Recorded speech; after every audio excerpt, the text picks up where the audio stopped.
Ça fait le tour des réseaux, je pense que vous avez toutes et toutes dû voir qu'un étudiant en gynécologie n'a pas été condamné alors qu'il a violé une patiente. Et bah figurez-vous que cette information est totalement vraie. Il y a un étudiant en gynécologie à l'UZ Leuven, je sais pas trop comment ça se prononce, qui a été reconnu coupable par le tribunal correctionnel. C'est quand même important de le dire, il a bel et bien été reconnu coupable. Et malgré ça, il n'y a aucune sanction qui a été prononcée. Pourquoi ? C'est-à-dire que maintenant, même quand les violeurs sont reconnus comme des violeurs, ils font l'objet d'aucune sanction. Les motivations de cette décision vont vous surprendre. Hein. Pourquoi est-ce qu'il a fait l'objet d'aucune sanction ? Tout simplement parce qu'il avait un casier judiciaire vierge et qu'il avait un avenir prometteur. Ce n'est pas une blague.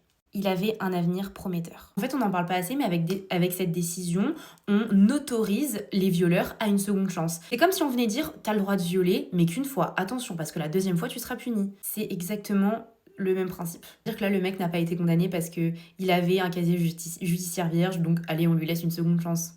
Ça va pas ou quoi ? Donc là, en fait, on va attendre qu'une autre personne soit victime de ses actes pour le condamner. Super. C'est dans des moments comme ça que je me dis que je sais pourquoi je veux faire avocate.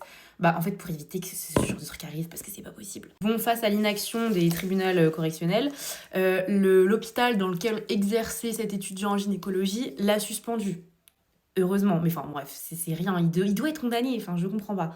Et le truc c'est qu'on voit parler de cette info que sur les réseaux sociaux, mais on n'en entend pas parler sur les médias, à la télé. Pourquoi ? Donc enfin bref, j'espère que cette vidéo fera un maximum de vues, rien que pour rendre justice à la victime, parce que la pauvre, ça doit être extrêmement dur pour elle de voir son agresseur reconnu. En fait, c'est comme si sa voix n'était pas entendue et que ce qu'elle a vécu, c'était finalement pas grave. Enfin bref, il y a du boulot à faire dans cette justice, moi je vous le dis.